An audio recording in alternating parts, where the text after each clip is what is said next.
is BluLunch, Sheridan College's own sports podcast, hosted by Jay and Drew.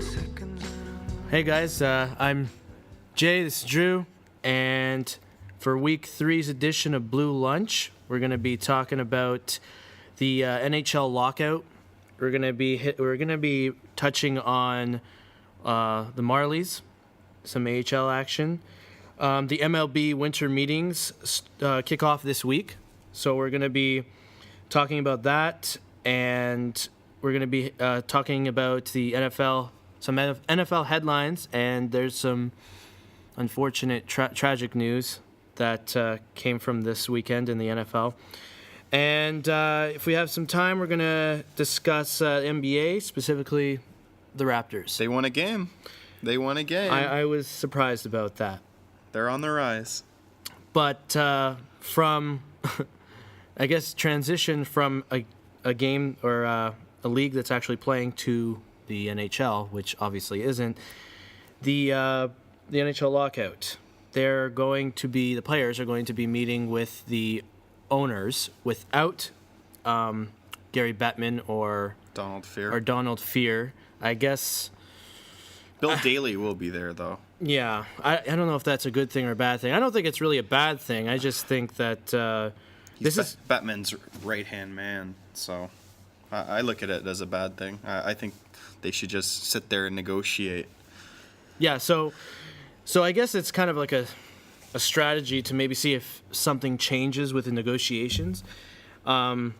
Personally, I'm looking forward to it because I think having the owners meet with the players, they can kind of sort of try to relate about what their issues are on each end. It's not one head figure representing the group, like when it's Bettman versus Fehr and they lock themselves in the room, and whether it's egos that get in there or whatever happens, they just can't come to a conclusion on anything. So hopefully the owners and the players represent themselves and they can figure something out. Yeah, hopefully they take a more personal tone with their negotiations rather than it being all about business, because I'm sure the players are going to say, trying to, I don't know what's the word I'm looking for, try to bring the owners down to their level and try to explain to them why they have these issues. And I'm sure the owners are going to try to do the same thing, and I hope that happens, because I think if that does happen, there may be, hopefully some progress. It's essentially the employees talking to the employers. Exactly. Exactly. Without having, in my opinion, Donald Fehr and Gary Bettman are just, I don't know what it is. It's like this ongoing battle between the two, and like that's not what this negotiation needs. And I think this is a step. This meeting tomorrow is a step in the right direction to, having progress without those two. Because really, what progress has there been? Don't you get the perception that what Gary Bettman wants, Gary Bettman gets? That's what it seems like. We lost a full year on the lockout last year. As of right now, it's not. You mean for the last lockout? Yeah, last lockout. Last lockout, 2004. He wanted the salary cap. We weren't gonna play a season without a salary cap. It happened, and now all the business with the revenue sharing and how Bettman's got a point where 3 to 6 teams shouldn't be making all the money in the NHL when other teams are struggling, and they need to help the other teams out. But Bettman's also the man who put teams in Columbus and Phoenix. Yeah, and some people are saying that in order for the NHLPA to kind of negotiate some of the more important issues on their end, they may start mentioning the salary cap. And, like you said, Bettman wanted the salary cap. He got it. But what does that mean now? Nothing's changed. The salary cap kept going up.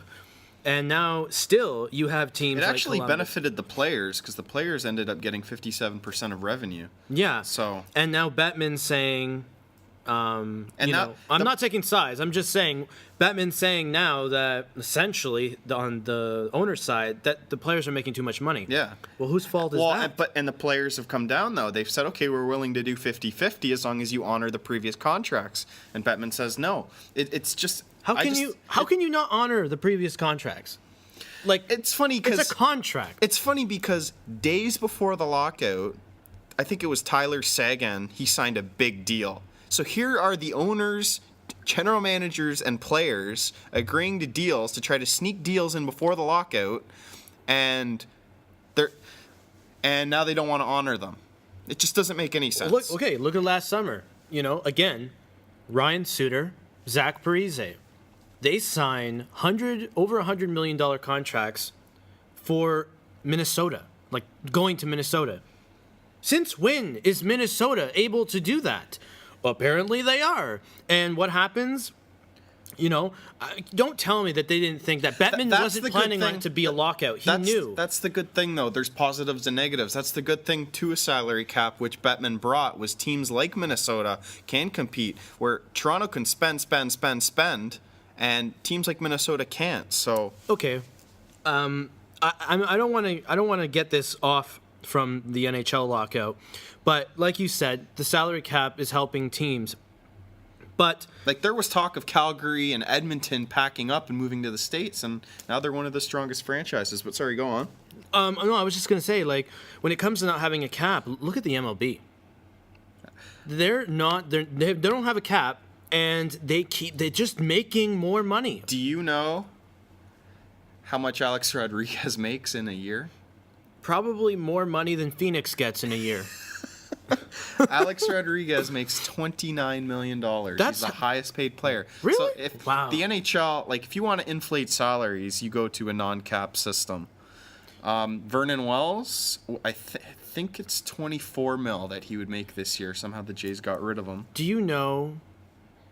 You said $29 million. I didn't even know that's how much he makes. He makes more than some teams' whole payroll. He makes more. Alex Rodriguez in the MLB makes more money than the Phoenix Coyotes make in one season. Actually, the Phoenix Coyotes don't make anything. Exactly. They lose money. They lose $30 million a year, which is really sad. And I can't believe Gary Bettman is trying to sell to the fans, because it doesn't matter what he's selling to the players, because right now there's a lot of of NHL fans that have been fans for a long time who are not very happy. And it's not that they're upset at just Gary Bettman and the owners. They're upset about the whole thing because nothing's happened. There's been no progress. In 2004, there were issues. Gary Bettman had, even though he was, going a little crazy with what he wanted, he wasn't inaccurate in saying that there was a problem. There was a problem. He got what he wanted, and now it just seems like there wasn't a point in this lockout. The logistics to this lockout and to the fans, they don't care about revenue sharing, about players' revenue. They don't care about any of that. They just want to see hockey. Yeah. And it's the fans that give the NHL the money. It's the reason why they're a $3 billion a year industry.